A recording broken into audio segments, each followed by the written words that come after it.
Bonjour à tous, je vais vous présenter la CAD SolisVip, juste ici. C'est une pompe que l'on peut transporter en ambulatoire, donc dans une sacoche, juste ici, ou sur un pied à perfusion, juste ici, qui s'enclenche et se retire assez facilement. Cette pompe fonctionne sur batterie. Pour la recharger, il suffit donc de connecter le chargeur, comme ceci, et de brancher le chargeur sur secteur. En cas de dysfonctionnement de la batterie, vous pouvez la retirer, comme ceci, en ouvrant le capot, afin d'y insérer 4 piles en attendant notre intervention. Cette pompe permet de passer plusieurs traitements, les réhydratations, les antibiothérapies, les chimiothérapies et les PCA, avec mise en place de bolus et de périodes réfractaires. Pour ce dernier mode, vous avez ainsi la possibilité de brancher la télécommande comme ceci, pour que le patient puisse administrer ses bolus plus facilement. Concernant l'administration des traitements, cette pompe vous demandera systématiquement un code. Pour le mode PCA, en plus du code, par sécurité, la pompe vous demandera d'utiliser cette clé afin de sécuriser l'administration.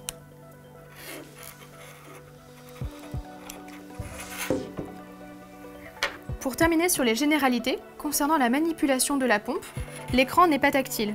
Il faudra donc utiliser les touches du clavier.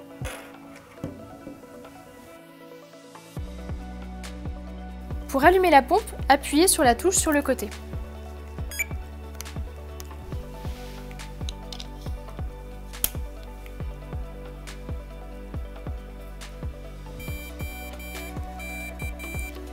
Vous voici sur l'écran d'accueil. L'écran d'accueil vous donne des renseignements sur les fonctionnalités de la pompe. Tout en haut à droite, la pile indique le niveau de batterie de la pompe. À gauche, en ml, il y a le volume restant administré. Au milieu, l'état de la pompe, ici à l'arrêt. Juste ici, le mode actuel, le mode continu. Lorsque l'appareil est en veille, il suffit d'appuyer sur n'importe quelle touche. Je vais vous montrer la programmation générale de la pompe. Pour cela, appuyez sur Tâches. Avec les flèches, allez tout en bas dans Voir les tâches avancées. Appuyez sur Select. Allez de nouveau plus bas dans Lancer protocole nouveau patient. De nouveau Select.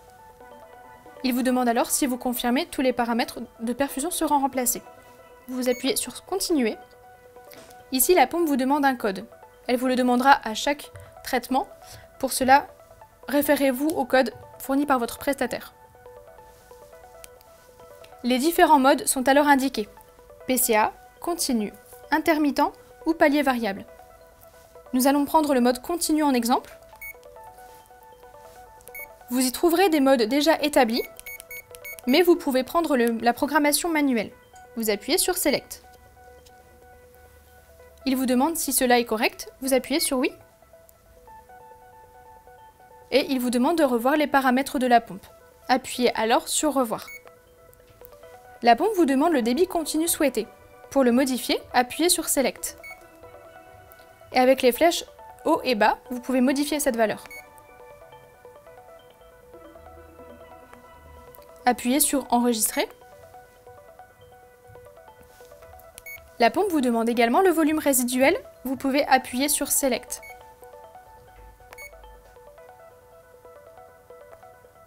Une fois cela renseigné, appuyez sur Enregistrer.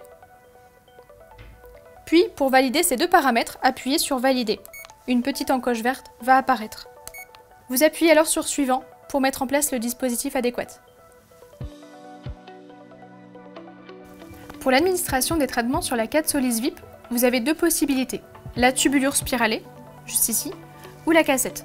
Je vais dans un premier temps vous montrer l'utilisation de la tubulure spiralée.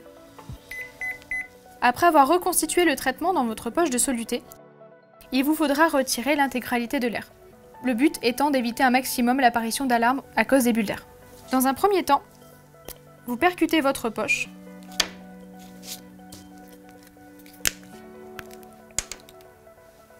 avec votre tubulure.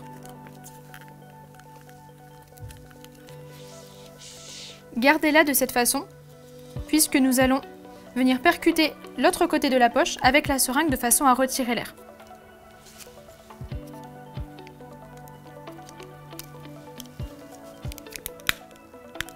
Pour cela, il suffit de percuter l'autre côté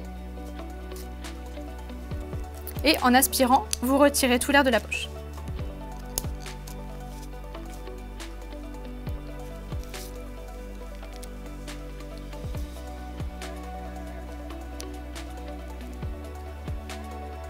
N'hésitez pas à bien remonter sur le devant et d'aspirer en remontant. Une fois la manœuvre terminée, la tubulure sera purgée par la pompe. Pour cela, vous pouvez retirer le clan bleu, ouvrir le bras sur le côté de la pompe. Vous y trouverez alors des crochets.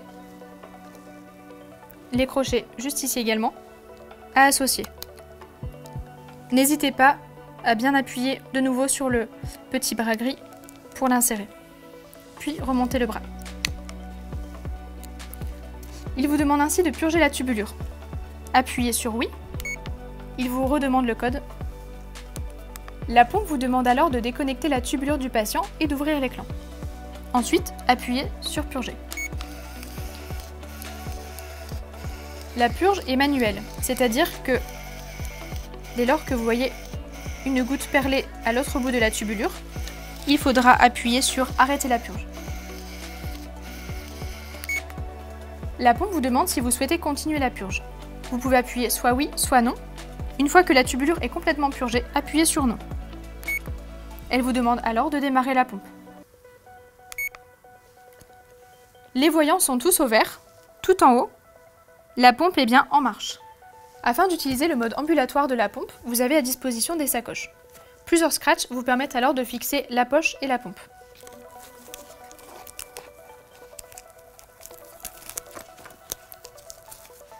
Comme ceci, la pompe et la poche sont maintenues. Et concernant la pompe, il est important de la mettre dans ce sens.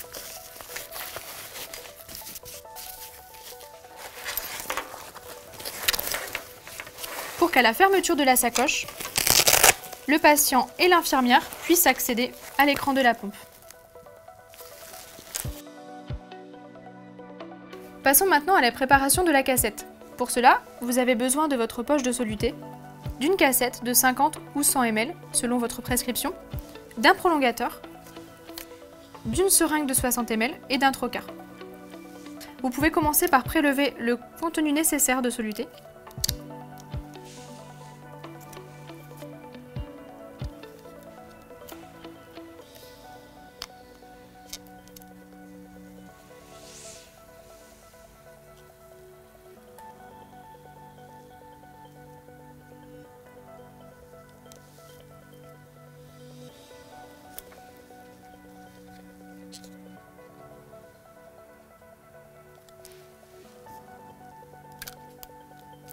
Ensuite, vous pouvez remplir la cassette.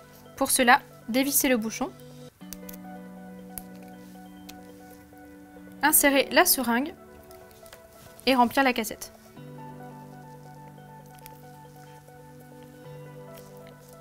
Vous voyez alors la cassette se remplir.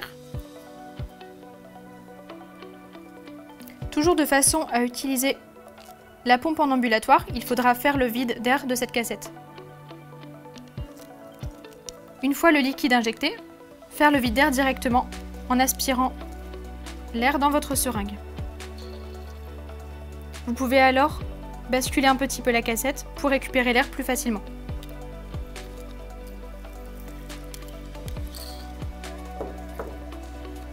Une fois le liquide arrivé jusqu'ici,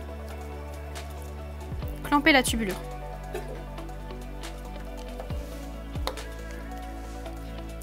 Vous pouvez dévisser votre seringue et vous pouvez adapter maintenant le prolongateur. Pour cela, je vous donne un petit conseil, puisque vous avez deux couleurs différentes sur votre prolongateur. Je dis souvent aux infirmières en installation que le patient n'est pas un schtroumpf. Pour cela, la couleur bleue est donc réservée à la cassette. Vous connectez alors ce prolongateur à votre cassette. Cette seconde partie de tubulure sera purgée par la pompe. Vous retirez le clan bleu. Vous abaissez le bras. Les crochets vont donc sur les crochets de la pompe.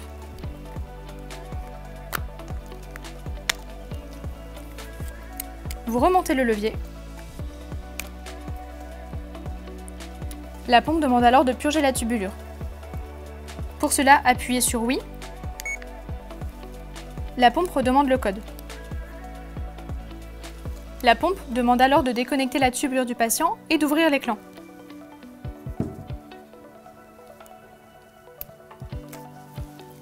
Appuyez sur purger. Une fois que le liquide arrive à l'autre bout de la tubulure, faire arrêter la purge.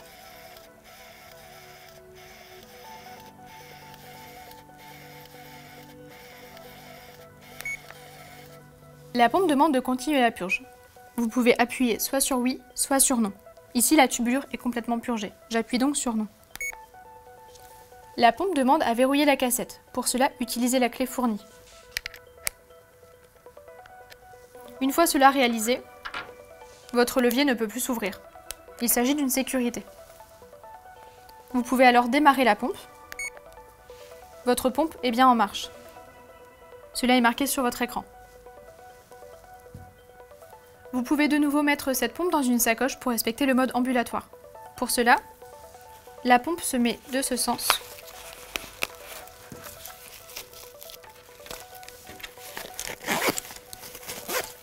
La partie grise permet de ne pas croquer la tubulure.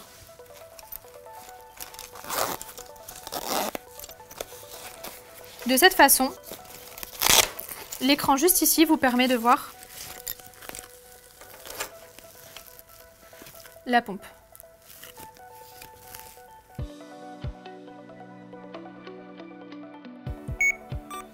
Occlusion en aval. Cette alarme signifie une occlusion entre la pompe et le patient. Vérifiez la présence de gland ou le cathéter s'il est perméable. Les alarmes sont autocorrectrices. Levez l'occlusion et la pompe se relance automatiquement. Occlusion en amont. Cette alarme signifie occlusion entre la poche et la pompe. Pour cela, levez l'obstruction.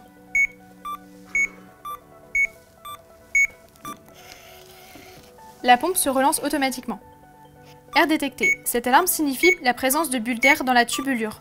Pour cela, acceptez l'alarme. Il faut alors purger la tubulure. Avant cela, déconnectez la tubulure du patient. Il faut alors purger. Une fois la purge réalisée et les bulles d'air évacuées, appuyez sur arrêter la purge. Puis remettre en route la pompe.